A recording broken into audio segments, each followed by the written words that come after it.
Overarching contours of agriculture. This is section 2 under sustainable agriculture and risk management stream. Agriculture is the lifeblood of Indian economy. At one level, India's agri strategy has been successful in the sense that country moved from import dependence to self-sufficiency and then to food exporting country. At another level, the strategy bypassed the farmers' welfare as reflected in their low income levels. Clearly, something is missing in our agriculture. We seek to figure out that crucial missing link that has the potential to take our agriculture to new heights. Why agriculture is critical? There are four main reasons for this. Food security. To feed 1.35 billion population that is still growing and is likely to cross China's population by 2027. Economic access to food. An average Indian household still spends more than half of its expenditure on food, and bottom 30% of population spends more than 60% on food. Poverty. 26% of rural population is BPL and 43% of children under 5 years are underweight. Labor productivity. 44% of agriculture labor workforce contribute just 15% of the agri GVA. Question of labor productivity and livelihoods arises. Importance of agriculture is to be viewed not from the perspective of just food security, but it goes far beyond this. It has the ramification on national sovereignty. Wheat aid to India by US in mid 1960, just as an example, was thought to be used as an instrument to arm twist India to support them in their war against third country. This example amply illustrates the possibility of national interest getting compromised in the event of food dependence and hence the importance of food security. Ensuring food security to ever increasing population of India by increasing agriculture output has been the cornerstone for development of agriculture sector in the country since mid 1960. Prior to this, the food grains in the country were made available mainly through imports of wheat under Public Law 480, that is PL 480 food aid from the USA. The country's position was akin to shift to mouth given the country's heavy dependence on imports which reached its peaks in the mid 1960s. Then set of innovation in terms of high yielding variety HYV of seeds along with associated innovation in agriculture practices and marketing, often encapsulated in the term green revolution, were introduced and the results of the process were remarkable. The strategy turned around India to net food exporting country.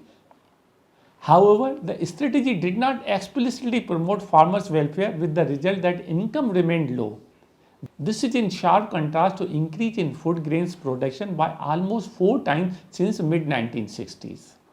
Indian agriculture can be divided into 5 transitory phases. Phase 1 pre-green revolution period until 1965, which was characterized by deficit in food production, and the approach adopted to deal with it was to design marketing system to handle deficit, regulate trade and manage the food security. Attempt was made to make food available through imports and large scale investment in irrigation and power. Some reforms like enactment of Jamindari Abolition Act 1950, organization of agriculture and animal husbandry on modern scientific lines were initiated. Phase 2 Green Revolution period 1965 to 1980, India learned her lesson hard way and realized how vulnerable a country can be as a consequence of heavy dependence on imports of key commodity. Self-sufficiency in food grain, start of Operation Flood were placed in the center of development agenda. Birth of twin sisters, namely CACP, Commission on Agriculture Cost and Prices, and Food Corporation of India in January 1965, ushered the period of fixation of minimum support price MSP and public procurement of commodity. These twin institutions sought to assure farmers a floor price and guaranteed buyer. This went a long way to instill confidence among farmers.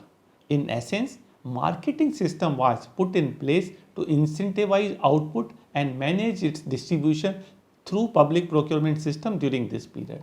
Policy framework employed to obtain food security was 3 prongs: subsidy on inputs and output, minimum support price, public storage, procurement and distribution of food grains, and third was trade protection measures and regulation of markets to avoid situation of deficit.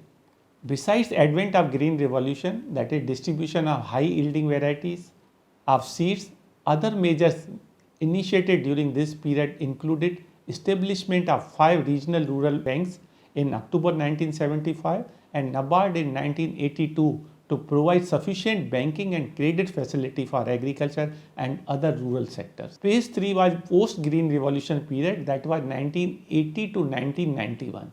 In this phase, emphasis was laid on diversification towards high value production by expanding adoption of technology to other produces such as commercial crops and horticulture. Coconut development and National Horticulture Board were established during this period. Phase 4 was economic reforms period 1991 to 2015. In the wake of surplus production of food grains, approach was oriented to gaining greater international market access and liberalization of agriculture trade. The functioning of markets was sought to be improved. India opened up its economy in 1991. Industry and service sector liberalized, but not agriculture sector, except a few baby steps. Model APMC Act 2003 was created to increase private sector participation in marketing and processing. In this phase, India signed AOA, that is Agreement on Agriculture of WTO, on 1st January 1995. Phase 5 is 2015 onwards. One nation, one market, one tax, ICT enabled marketing. The country was food secure, but there was a problem of plenty. Approach during this period was towards a national unified market. Electronic National Agriculture Market came into being, that is ENAM, a game changer ordinance. The Farmers Produce Trade and Commerce Ordinance 2020 came into effect in June 2020. This creates new opportunity for farmers to sell their produce wherever and to whomsoever they like.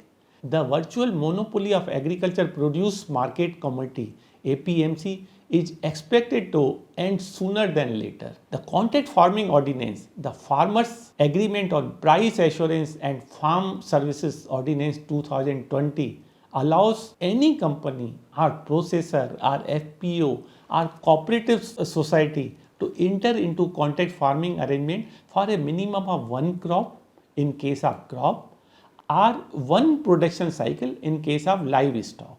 The maximum period for such an agreement will be 5 years. Amendment to Essential Commodity Act 1955 ECA to enable better price realization for farmers. Opportunities. Agriculture sector cut across domains of all socio-economic backdrop, and therefore the approach to it cannot remain in a narrow prism of traditional farmers' discipline. Future agriculture development will have the returns and not just the output from the farm as its prime objective. This requires a multitude of cross-domain consideration. Rising demand for high-value commodities such as cheese, apples may be of interest to both EU and India. Growth of organized market for milk and certain milk product is hovering around 20%. EU is the second biggest destination for India's agriculture export. India has not attained its full production potential, and there is a strong domestic demand. Opportunity exists for technology transfer, seed, irrigation practices, retaining food processing and certification R&D, and high demand for knowledge and financial resources to ramp up primary production towards food processing and retail sector. Challenges are Indian agriculture predominantly rainfed, high probability of exogenous shock, aberrant weather condition cause huge crop damage. Agriculture subsidies tend to promote both excessive use of water as well as GHG emissions. Climate change adaptation and mitigation. What is the way forward? Agri workforce needs to be schooled and skilled to augment their productivity. They can move to high productivity jobs in urban areas, and eventually share of agriculture workforce may come down, say, to less than 20%. Increase labor productivity, which will help freeing up of scarce land which can be utilized for an alternative use. When rocket is to be launched, it has to be fired from the bottom. Visualize Indian economy as a rocket comprising of 3 tiers. Primary sector, that is agriculture at the bottom, manufacturing in the middle are the secondary sector, and service are tertiary sector at the top. If reforms are like launching a rocket, is to be fired from the bottom and not from the top. This cardinal error of judgment India has been making until 2014, that reforms were introduced in the secondary and tertiary sectors of the economy and kept the agriculture sector away from those reforms. In 2020, reforms are being introduced in agriculture sector, that is now rocket is being fired from the bottom. Agriculture is now being put in the right orbit, and there is a credible hope that farmers' welfare and their income will be on higher trajectory of growth.